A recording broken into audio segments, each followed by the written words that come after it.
Hey everybody, this is Mike and we are back again with another exciting chapter of The Secret Project. Check this out.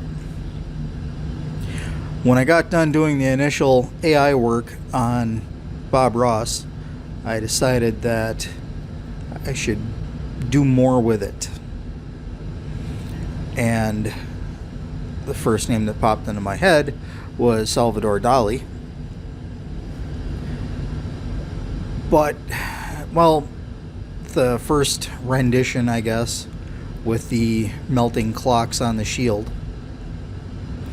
As you can see, it ran two of them, and this one was much more clocky. Just seemed more... Nothing against him, the man, but his artwork just seemed more chaotic, more... If he was on a ship and the ship got lost in the warp and his thoughts got a little tainted, and that's what I ran with. Again, sped up, and this is going to be an agonizing watch right here because I decided to try evening out his mustache with a program that I barely know how to use. I am learning every step as I go. And I don't even know if this is going to print, the mustache part. Resin probably, but not at 28 millimeters. There is no way. So, once again, pre-recorded on my tablet because, well, I'm using my tablet to use Nomad Sculpt. And recording the audio on my phone, I'll transfer it over. But when I exported the last video, you'll notice in the corner, lower right corner, I'm using the InShot app to do the video editing. I am not above using the tools at my disposal and trying to do things mobile, trying to detach from the computer a little bit.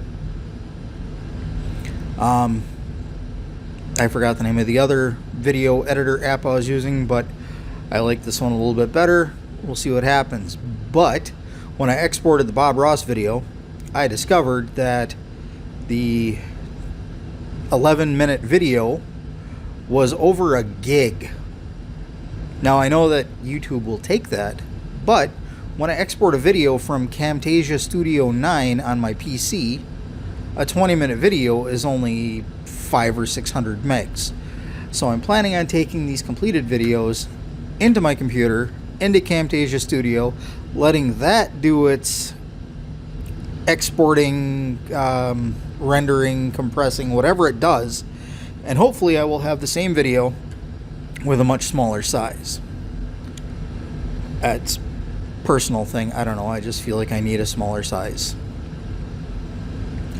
So as you can see, we've got a kind of a homage to Salvador Dali going on here. Same way we had Bob Ross, or have Bob Ross. And we have now a series. I mean, if two can be considered a series, we have a series. Which, of course, in the back of my brain, opens up all kinds of possibilities. I mean, Vincent van Gogh, or Van Gogh.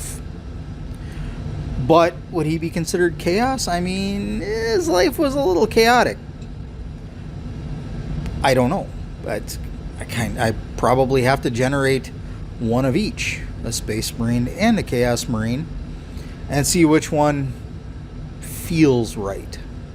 Doing all this by feel. I ran a Salvador Dali Space Marine, and it just, something with the melting clocks didn't feel right, and I said, that's chaos. I could have left those clock looking things, cleaned them up a little bit, but I decided, again, much like the Bob Ross, to let the end user, let the painter do what they want. So now we just have a melty chunk of steel. I did add some clock stuff, but I'm not going to add hands here. So you even have the numbers kind of melting downwards. I have no idea if they're going to print. I mean, the details are so fine. Probably going to have to go 4 or 6 inches in order just to see the details in a print, even with resin. I don't know, but I'm going to find out. I'm going to do some makes before I try to package these and upload them. As, wait for it, this is awesome. Going back, I don't know, sometime in the last 30 years, Games Workshop decided to make a, I don't know, there's like the Emperor, and then there's all the different chapters of Space Marine.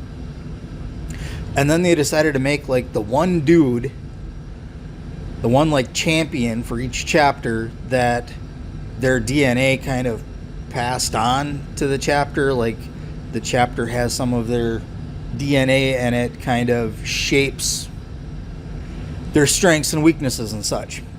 And they called them Primarchs. I'm assuming Games Workshop did it to sell more minis and more rule books. I don't know. It's a cool concept. I've never seen one in person, but from what I understand, the minis are a little bit bigger than regular Space Marines. So I had Bob Ross, and then I got my first rendition of Salvador Dali, and I knew I had to print them bigger, and I said, oh, kind of like the Primarchs, but they're artists. And thus was born the Prime Arts. Ha ha ha, because I'm a big nerd. So I might call them Prime Arts. I might not. See, what I did with the shield there was got rid of any clocky stuff but added hands so that you, the painter, can paint the clock however you want. I mean, technically I could have taken the hands off and just let you go to town, but I wanted to give some semblance in the model itself that it was a melty clock. The brush I left alone. I mean, Bob Ross had his signature brush that a lot of people said, oh, you can't do oil painting with that big old nasty house brush. But he did. Dali, from what I understand, he also used pretty much anything. Right about there, I decided that looked way too much like a flame, so I fixed that a little bit. So I ran with this. And that was pretty much all the work I had to do on Salvador. So that's it. Decimate. And we'll see what happens with when we print. Alright. That's it for now. Thanks for watching, everybody. Hope you have a wonderful day. Bye.